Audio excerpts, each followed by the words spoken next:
Assalamualaikum warahmatullahi wabarakatuh. Selamat pagi, Om Swastiastu. Salam sejahtera bagi kita semua. Bertemu dengan Bu Loha di mata pelajaran sejarah. Nah, masih mempelajari tentang kompetensi dasar 3.6, yaitu Kerajaan Hindu-Buddha di Indonesia. Nah, kalau minggu lalu kita belajar tentang Kutai dan Tarumanegara, hari ini kita akan belajar tentang Kerajaan Mataram dan juga Sriwijaya. Siap belajar ya? Nah, kalau kita berbicara tentang Kerajaan Mataram, apa sih yang ada di pikiran kita? Sama ya, yaitu Candi Borobudur. Prambanan juga sih. Kemudian, kalau kita berbicara tentang Sriwijaya, yang terlintas pastinya adalah Candi Muara Takus. Nah, ini adalah dua peninggalan dari kerajaan besar ini yang masih kita nikmati sebagai sampai dengan hari ini sebagai warisan budaya yang luar biasa. Nah, yang pertama adalah tentang Kerajaan Mataram.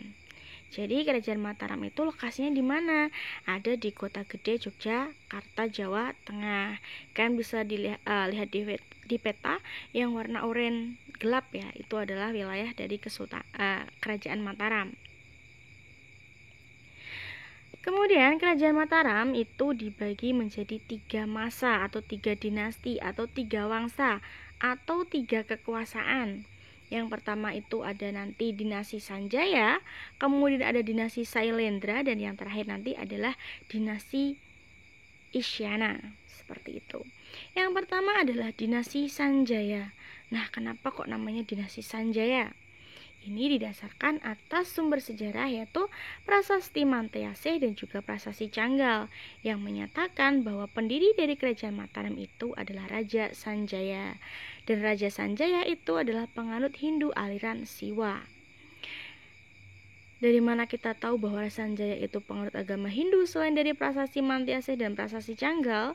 Ini didasarkan karena pada masa kekuasaan Raja Sanjaya dia banyak membangun candi Hindu, di antaranya itu ada Candi Gedong Songo yang ada di kota Semarang di Bandungan ya. Kemudian juga ada Candi Arjuna yang ada di Wonosobo. Kemudian raja berikutnya yang akan kita bahas adalah Raja Rakai Panangkaran.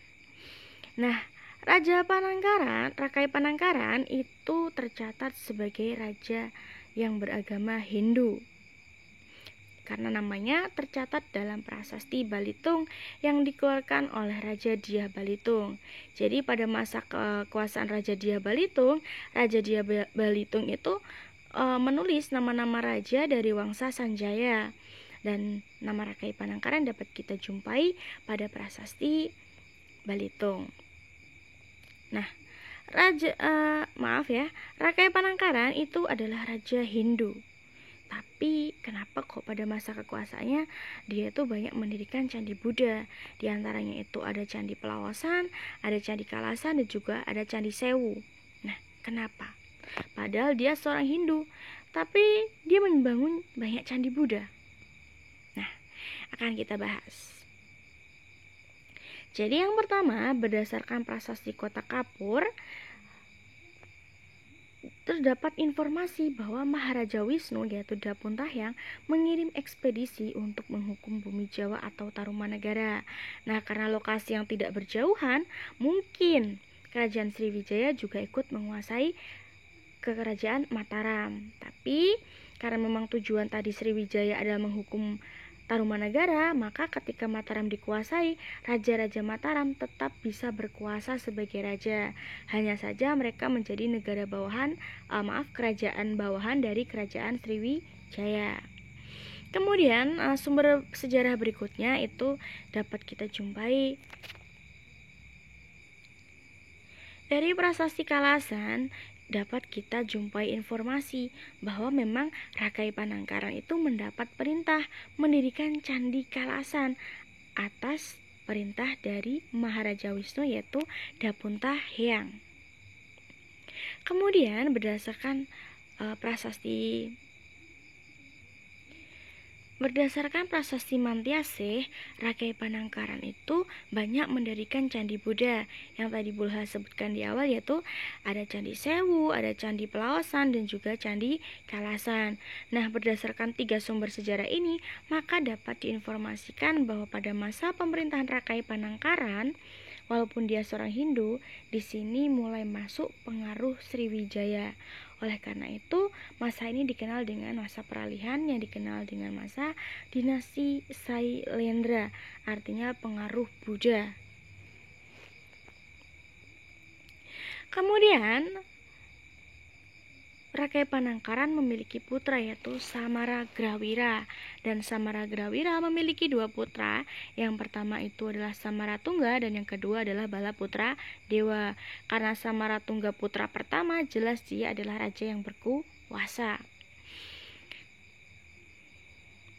Samaratungga itu sudah jenuh dengan kekuasaan Sriwijaya atas Mataram. Jadi dia lelah menjadikan Mataram sebagai kerajaan bawahan dari kerajaan Sriwijaya. Akhirnya sebagai bentuk kemarahannya, maka Samaratungga membangun Candi Borobudur untuk menunjukkan bahwa Mataram adalah kerajaan besar yang mampu berdiri sendiri tanpa harus menjadi kerajaan bawahan dari Sriwijaya. Kemudian Samaratungga itu ingin lepas dari pengaruh Sriwijaya dan ingin mengembalikan kekuatan Hindu pada masa dinasti Sanjaya. Dengan cara apa? Samaratungga memiliki seorang putri yang bernama Pramudiawardhani. Dia seorang perempuan dan Samaratungga memiliki seorang keponakan, seorang Hindu, yaitu Rakai Pikatan. Nah, untuk mewujudkan cita-citanya mengembalikan kekuasaan dinasti Sanjaya, Samaratungga menikahkan putrinya yaitu Pramudiawardhani dengan Rakai Pikatan. Nah, akhirnya dari Buddha beralih ke Hindu lagi, beralih ke dinasti Sanjaya lagi. Akhirnya Rakai Pikatan mendirikan Candi Prambanan sebagai candi terbesar agama Hindu yang pernah dibangun pada masa Mataram. Jadi untuk menunjukkan ini loh, Mataram mampu berdiri sendiri tanpa harus menjadi kerajaan bawahan dari kerajaan Sriwijaya, dan dengan menunjukkan kebesaran Mataram dengan mendirikan candi Hindu besar yaitu Candi Prambanan. Namun di sini putra kedua dari Samaragrawira, saudara dari Samaratungga yaitu Balaputra Dewa, tidak terima ketika Rakai Pikatan harus menikah dengan Pramudiawardhani dan menjadi raja dan mengembalikan kekuasaan Hindu.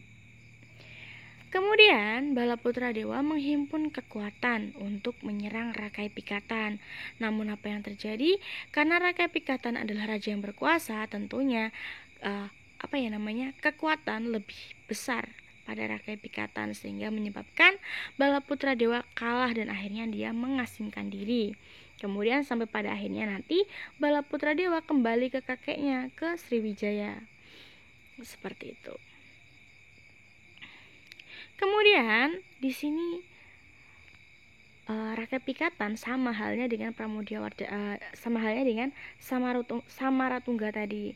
Jadi Samaratungga tadi punya seorang putri, maka Rakai Pikatan juga punya seorang putri yang akhirnya dinikahkan dengan Empu Sindo. Nah, di masa pemerintahan Empu Sindo itu adalah penganut Hindu tapi aliran Wisnu. Seperti itu. Nah, kemudian dia mengubah nama dinasinya. Dia tidak mau lagi Sanjaya karena bukan lagi penganut Siwa ya. Karena dia penganut Wisnu, maka nama dinasinya diubah menjadi dinasti Isyana. Kemudian pada masa pemerintahannya itu terjadi peristiwa gunung. Ini ceritanya Gunung Merapi ya. Terjadi peristiwa gunung meletus. Dan juga karena akibat gunung meletus terjadi yang namanya gempa bumi. Sampai akhirnya kondisi Mataram benar-benar sudah tidak bisa dipertahankan. Dan akhirnya Empu Sindo memindahkan ibu kota Mataram itu dari Jawa Tengah ke Jawa Timur. Dan dimulai era baru yaitu Mataram Jawa Timur atau yang lebih dikenal dengan nama Medang Kamolan. Itulah akhir dari Mataram.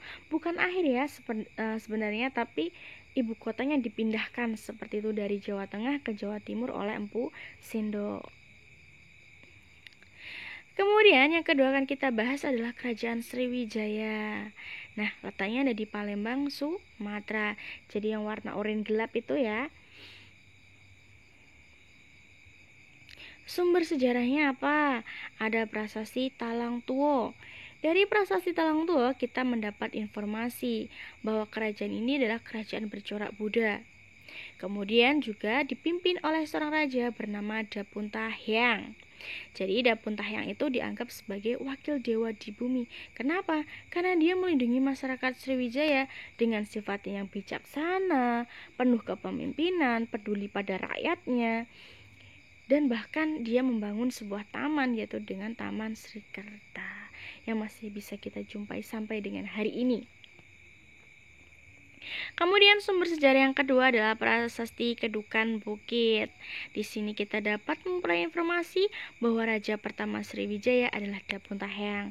Sebenarnya sumber sejarah dari kerajaan Sriwijaya itu sangat banyak, tapi kita ambil dua ini ya, yang menunjukkan bahwa kerajaan Sriwijaya adalah kerajaan bercorak Buddha. Nah, di masa Dapuntahyang, kerajaan Sriwijaya itu berkembang pesat. Jadi Sriwijaya itu terkenal sebagai kerajaan maritim terbesar pada masanya. Kenapa? Karena letak dari kerajaan Sriwijaya yang dekat dengan Selat Malaka. Selat Malaka itu adalah jalur perdagangan internasional yang sangat strategis ya. Dari Arab ke Cina, dari Cina ke India, itu semua nanti berkumpul terlebih dahulu di Selat Malaka. Jadi kapal-kapal dari Cina yang mau menuju ke India atau sebaliknya, atau dari Arab, semua akan singgah terlebih dahulu di Selat Malaka karena untuk istirahat ya. Karena kapal kalau terus-terusan berlayar takutnya juga karam. Apalagi zaman dulu kan kapalnya masih menggunakan angin.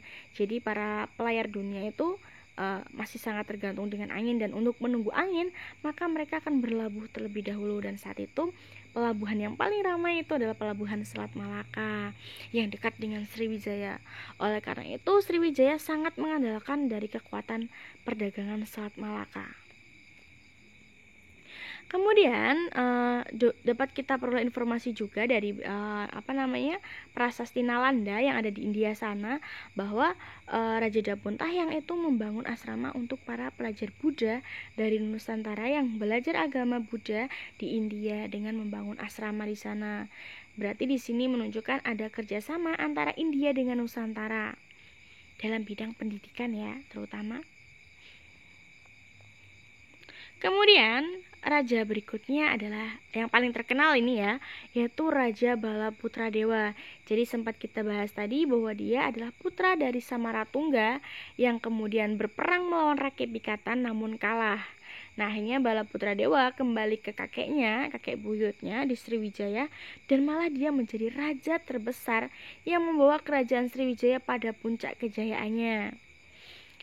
Nah, didukung oleh Selat Malaka, maksudnya letak Sriwijaya yang dekat dengan Selat Malaka, dan juga Palembang yang punya Sungai Musi sebagai jalur pelayaran menuju Selat Malaka, maka di sini Balaputradewa punya kebijakan, yaitu dengan membentuk pasukan angkatan laut yang kuat.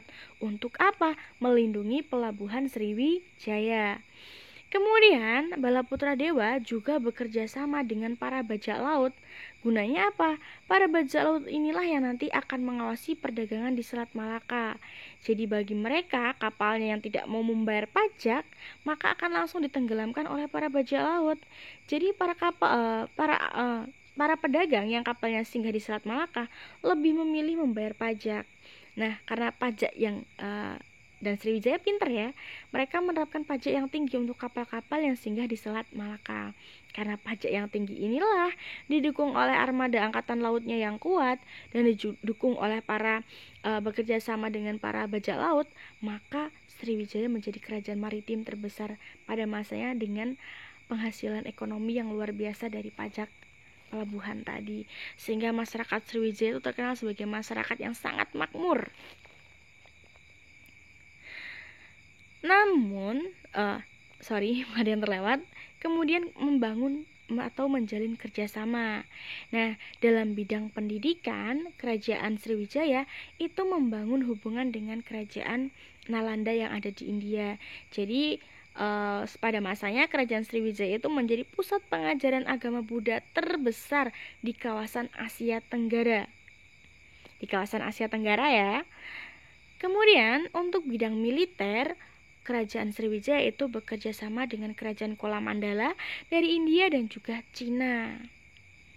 Namun, ya itulah, setelah Balaputra Dewa turun tahta, sepeninggal Balaputra Dewa, ternyata raja-raja dari Sriwijaya itu tidak lagi semampu Balaputra Dewa. Karena wilayahnya begitu besar, mereka tidak bisa mengendalikan. Sampai pada akhirnya, banyak daerah yang melepaskan diri dari Kerajaan Sriwijaya. Jadi Sriwijaya kan punya daerah jajahan. Nah, daerah bawahan. Daerah bawahan itu melepaskan diri dari Sriwijaya. Kenapa? Karena kurangnya kontrol dari atas.